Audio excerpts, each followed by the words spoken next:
Olá, meus amigos, que Deus abençoe a todos vocês, rica e abundantemente, em o nome de nosso Senhor e Salvador Jesus Cristo.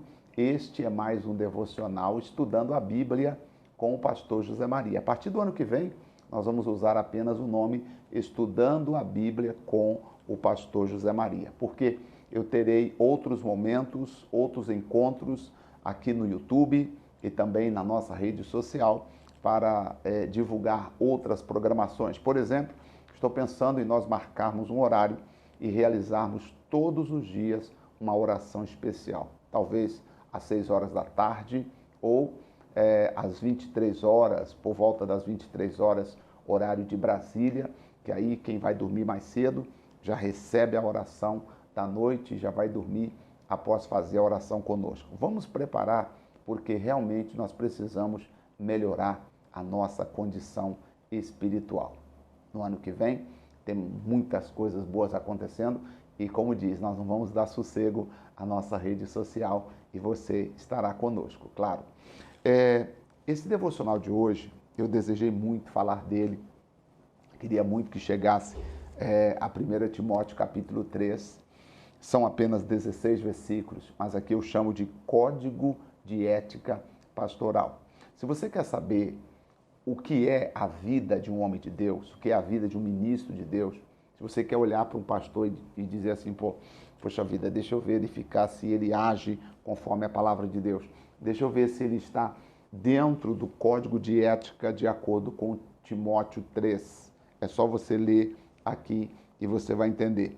Claro que o apóstolo Paulo começou aqui falando no capítulo 3, depois lá na carta que ele escreveu a Tito, ele completa os requisitos. Então nós vamos ver alguns aqui e depois vamos completando ao longo do nosso estudo. E vale dizer a você que é importante, você que é membro, você que é ovelha do Senhor Jesus, porque aqui nesse capítulo nós temos, por exemplo, dois personagens importantes no capítulo aqui. Nós temos o servo, né? Os servos e os servidos, né? Geralmente os servos são chamados para servir a igreja do Senhor, cuidar da igreja do Senhor. E não basta apenas querer cuidar. O apóstolo Paulo vai colocar aqui, pelo Espírito Santo, alguns requisitos. Começa dizendo assim: esta é uma palavra fiel. Se alguém deseja o episcopado, excelente obra deseja. Se alguém deseja ser bispo, ser pastor, ser evangelista, se alguém deseja cooperar na obra de Deus, disse Paulo, uma excelente obra deseja, porque não tem coisa melhor do que fazer a obra de Deus. A melhor coisa é você ajudar pessoas a ter a sua alegria em Jesus, a se animar em Jesus, a estar feliz em Jesus Cristo, nosso Salvador. Aí Paulo disse no verso 2, convém, pois, que o bispo, ou que o pastor, o candidato ao ministério, seja primeiro irrepreensível, marido de uma só mulher, vigilante, sóbrio, honesto, hospitaleiro e apto para ensinar, não dado ao vinho, não espancador, não cobiçoso de torpe ganância, mas moderado, não contencioso e também não pode ser avarento. Que governe bem a sua própria casa, tendo seus filhos em sujeição, com toda modéstia. Abre parênteses para dizer, porque se alguém não sabe governar a sua própria casa, como terá governo na igreja de Deus? Bem, primeira coisa, Paulo disse, o candidato ao ministério, ele tem que ser irrepreensível. O que é irrepreensível? É aquela pessoa que não cabe repreensão, ou seja, é aquela pessoa que não é surpreendida a todo momento cometendo erros, faltas grosseiras. Claro que todos nós somos pecadores, não dá para dizer que todos os ministros de Cristo, os pastores, etc., serão impecáveis. Claro que não, mas existem coisas previsíveis e nós devemos evitar os pecados grosseiros, vamos assim dizer, que Paulo está dizendo, marido de uma só mulher. Também hoje, infelizmente, nós temos visto cresceu o número de divórcios, o número de pessoas que acham que agora melhorou de vida, que agora ele é uma pessoa mais importante, ganhou muitos seguidores na rede social, e porque agora ele tem que trocar, porque aquela já não serve mais, que agora ele tem que arrumar uma outra pessoa. Infelizmente, hoje nós temos casos aí de pastores divorciando, como às vezes os mundanos até. Parece que perderam o respeito pela obra de Deus. No tempo do apóstolo Paulo, o apóstolo Paulo não deixaria tais pessoas ocuparem o ministério pastoral. E ele disse ainda, precisa ser vigilante, que cuida, que toma, que presta atenção, tem que ser sóbrio, que também tenha cuidado, seja moderado. Seja moderado, sóbrio é moderado. Por que algumas coisas a pessoa tem que ter se não difere ela das outras pessoas? Por que você tem que ter alguma coisa para mostrar que você é mais importante do que os outros? Então Paulo disse que o homem de Deus precisa ser moderado, o homem de Deus precisa ser honesto e também precisa ser hospitaleiro. Hospitaleiro é que acolhe as pessoas no coração. Hospitaleiro é aquele que recebe as pessoas com alegria, sem ter intenção de visar lucro, benefício ou até mesmo auferir algum recurso em troca daquela amizade ou daquele tratamento e etc. Eu já vi pessoas, já ouvi também de pessoas que foram fazer visitas e chegando na casa do visitado, viu algumas coisas interessantes e começou a jogar piada, tipo, nossa, como eu gostaria de ter tal coisa. E às vezes o visitado acabou se sentindo na pressão de oferecer alguma coisa, e dias depois está lá, oferecendo ao pastor isso ou aquilo. Então, o pastor, ele não pode ser, como disse Paulo aqui, ele tem que ser hospitaleiro. Hospitaleiro é que faz com intenção de realmente servir de coração. Ele não pode ser ganancioso, ele não pode ter ganância, o desejo de ter, de conquistar, de conseguir, de ficar estrela, de brilhar, porque agora eu sou... Não, o apóstolo Paulo disse que não tem que ter a ganância. Também o apóstolo Paulo disse que ele tem que ser apto para ensinar. E para ensinar você precisa aprender. Se você não sabe aprender, se você não tem condição de aprender, você não tem como ensinar. Quem não senta para aprender não tem condições de ensinar a ninguém.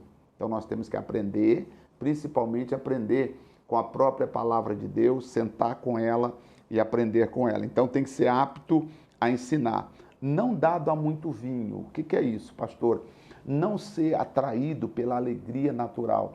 Ele não pode ser uma pessoa dependente emocional das circunstâncias, dependente emocional das coisas, dependente emocional do que o mundo oferece. Não, o homem de Deus, ele precisa, de fato, ser dependente somente do Senhor. Ele não pode ter dependência emocional. E dado ao vinho seria isso, alegria natural. Tem gente que só busca alegria natural. Ela corre atrás dessa alegria natural, e se não tem alegria natural, ela já se sente para baixo. Se não tem aplauso, se não tem reconhecimento, se não tem presente, se não tem aniversário, se não tem visita nas casas, se não tem churrasco, se não tem bolo de aniversário, se não tem presente no aniversário, a pessoa começa a sentir que ela está sendo desvalorizada. Quando Paulo, na verdade, disse que nós não podemos ser dado ao vinho, o que nos alegra não pode ser alegria natural. Não espancador, não aquela pessoa que briga, que xinga, que agride as pessoas com palavras, que é áspero, que é duro com as pessoas. Também o homem de Deus não pode ser assim, até porque as ovelhas não são dele, as ovelhas pertencem ao Senhor Jesus. Eu não posso usar palavras para feri-las. Também não cobiçoso, de top ganância, né? Já falamos, mas moderado, tá? Não contencioso, que cria brigas, contendas, etc. E também não pode ser avarento. Então, essas qualidades aqui, né? Vamos dizer assim, essas coisas, o homem de Deus não pode ter avareza. Que governe bem a sua própria casa, tendo os filhos em sujeição. Aí Paulo diz, porque se não sabe governar a própria casa, como vai cuidar da igreja de Deus? Algumas pessoas colocam primeiro Deus, igreja e família. O apóstolo Paulo, felizmente, colocou aqui que primeiro Deus, família e as atividades da igreja. As atividades da igreja vêm depois, tá? Quais são as atividades da igreja? Os encontros, os cultos, as vigílias, os jejuns, sabe? O que mais? A limpeza e muitas coisas da igreja vêm depois da família. Você não pode, por exemplo, agora está chegando o final do ano, aí você tem a família querendo reunir para fazer uma ceia de Natal, mas o pastor marcou um culto na igreja e falou, se você não vier, você vai estar negando a Jesus que nasceu por você. Aí você fala, nossa, e agora o que eu faço? Eu vou para a igreja ou eu fico com a minha família para honrar a minha família ali na presença de Deus? É óbvio que se você ficar com a sua família, você não vai estar desonrando o Senhor Jesus. E se você ficar com a sua família, não vai tirar Jesus de você. Até porque o seu testemunho para a família vale muito mais do que você estar na igreja. Porque às vezes o fato de você estar na igreja, você não consegue transmitir o seu testemunho às pessoas. Mas se você estiver com elas, é muito mais fácil você transmitir seu testemunho para elas, tá? Assim vale também para o Réveillon, ou seja, para a virada do ano. De repente, o pastor diz, você tem que passar na igreja.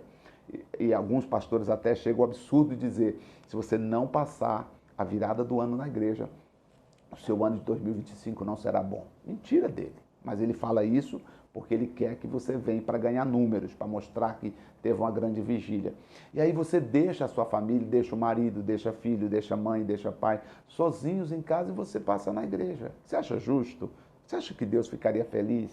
Não seria melhor você fazer, ainda que seja um cachorro quente, ainda que seja uma pizza ou um lanche com a família e participar ali junto ali? Não seria muito melhor você fazer a virada do ano ali com a família, agradecendo, enfim. É isso que eu penso. Então, qual que seria a regra? Deus, família, tá? E depois as atividades da igreja. Aí quando eu coloco igreja, estou falando das atividades, porque Jesus é o que está dentro do nosso coração. Ele não habita em templos feitos pelas mãos dos homens. Vamos continuar então.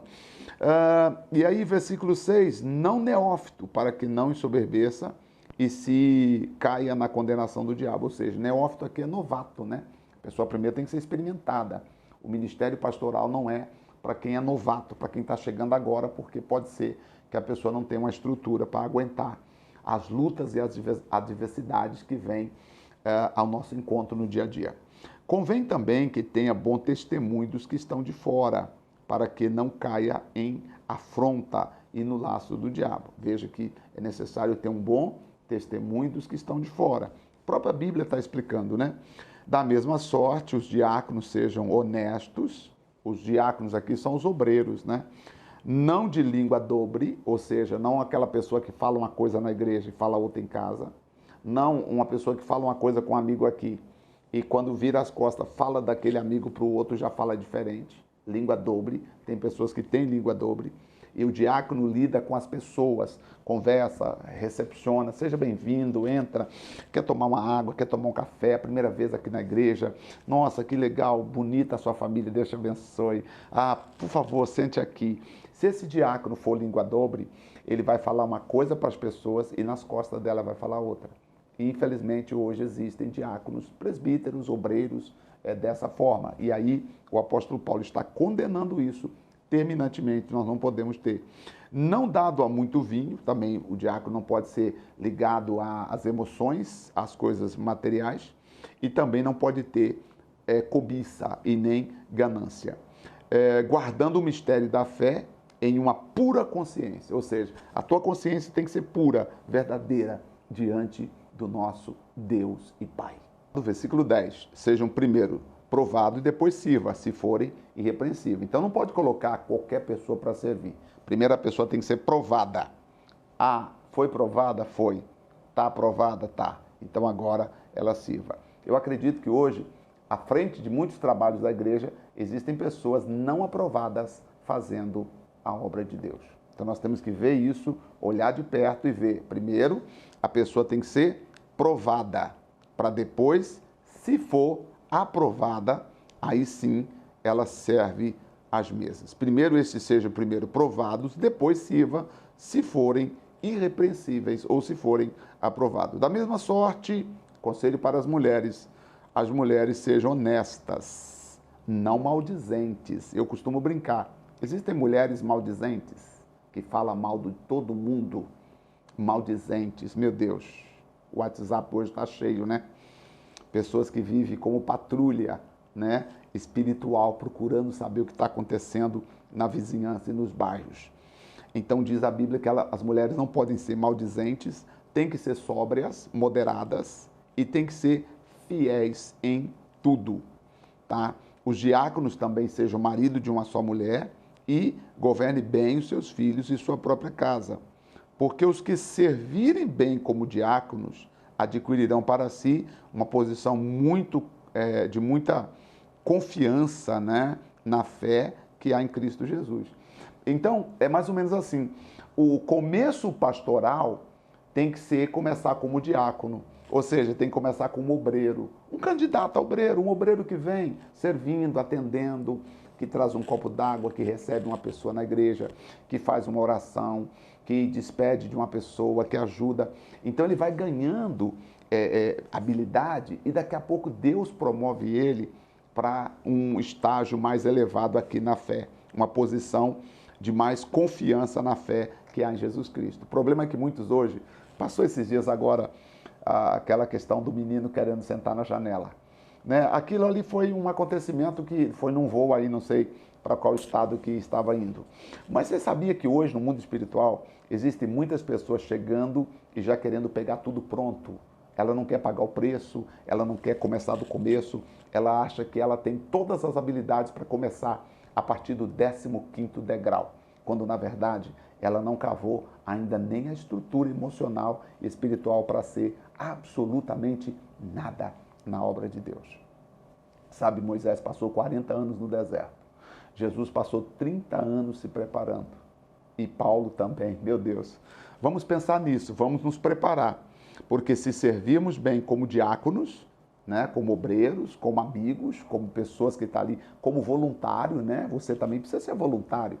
Nós temos reuniões, você precisa convidar as pessoas, vem para a igreja, vamos lá na igreja, sabe? Faça como voluntário. Você não sabe o que Deus tem amanhã para você, onde Deus pode te levar a ajudar muito mais pessoas. Então Paulo resume dizendo, escrevo-te estas coisas, esperando e ver-te bem depressa, Timóteo. Mas se tardar, se eu demorar em ver você, Timóteo, para que saiba como convém andar na casa de Deus, que é a igreja do Deus vivo e coluna e firmeza da verdade. Ô Timóteo, eu espero breve ver você. Agora, eu estou mandando essa carta porque caso eu demore, você já sabe como proceder na igreja de Deus, tá? Eu quero que isso aqui seja praticado na igreja de Deus. Eu quero pessoas, Timóteo, com essas qualidades. Eu quero pessoas que amam almas e não ame o dinheiro das pessoas, que não ame a posição das pessoas, que não ame o anel que a pessoa usa de brilhante no dedo, ou o colar, ou o anel de formatura. Timóteo, eu quero que você ame as pessoas. Não ame aqueles, Timóteo, que têm seus carros importados, que têm seus... Sabe, Timóteo, eu quero que você coloque a pessoa na obra, que seja hospitaleiros, que esteja ligado ao coração das pessoas. Gente, isso aqui é muito grande, isso aqui é muito digno. Isto é a obra de Deus. Eu sei que estou falando agora com pessoas que talvez você já viu tanta coisa acontecer no meio evangélico, talvez você já viu tanta coisa acontecer aos teus olhos, por vários pastores e obreiros e diáconos e etc. Mas aqui nós estamos lendo a proposta de Paulo para que nós sejamos verdadeiramente ministros da palavra de Deus. Este é aqui, vamos dizer assim, o regimento interno. Este é o código de ética pastoral. Se todo pastor ler a Bíblia, esse capítulo aqui, ele vai entender as mudanças que ele precisa aplicar em suas vidas. Muito bem, terminando, e sem dúvida, Timóteo, sem dúvida alguma, grande é o mistério da piedade. Tá, Timóteo? Grande é o mistério do amor. Você precisa amar pessoas, Timóteo. Aquele que se manifestou em carne, foi justificado em espírito, visto por anjos, pregado aos gentios, crido no mundo e recebido na glória. Aí Paulo diz, Timóteo, eu espero breve ver você, mas se eu demorar, você tem aí um manual para você treinar os obreiros e aqueles que querem fazer a obra de Deus. Você quer fazer a obra de Deus? Para fazer a obra de Deus, você não precisa ser pastor, você não precisa ser bispo, você não precisa ser missionário, Você não precisa ser evangelista. Fazer a obra de Deus, de repente, dentro da sua própria casa, você começa a falar com quem está perto de você. Vamos orar? Senhor, nosso Deus e nosso Pai, muito obrigado, Senhor, em nome de Jesus Cristo de Nazaré, nós te agradecemos. Oh, te louvamos, Senhor, por tantas coisas que o Senhor tem feito por nós. Ah, meu Deus, muito obrigado. Grande é a palavra do Senhor. Grande é o nome que é sobre todo nome. O nome chamado o nome Jesus. Pai Santo e querido, eu entrego nas tuas mãos. Nos ajude a ser como Paulo escreveu a Timóteo, para que nós venhamos manifestar o teu reino e tua glória na terra. Muito obrigado, Senhor, no nome do Pai, do Filho e do Espírito Santo. Assim seja. Amém. Graças a Deus. Glórias a Deus. Amanhã eu voltarei com mais um devocional. Não se esqueça, tá? Nós temos um projeto muito legal para esse final de ano, que eu vou estar falando na próxima semana, e você deve rapidamente entrar em contato conosco. Assim que você ouvir esse anúncio, você entra em contato conosco, que nós vamos fazer algo muito importante chegar até você, tá bom? Deus te abençoe, um forte abraço e até amanhã no nosso próximo devocional. Até lá.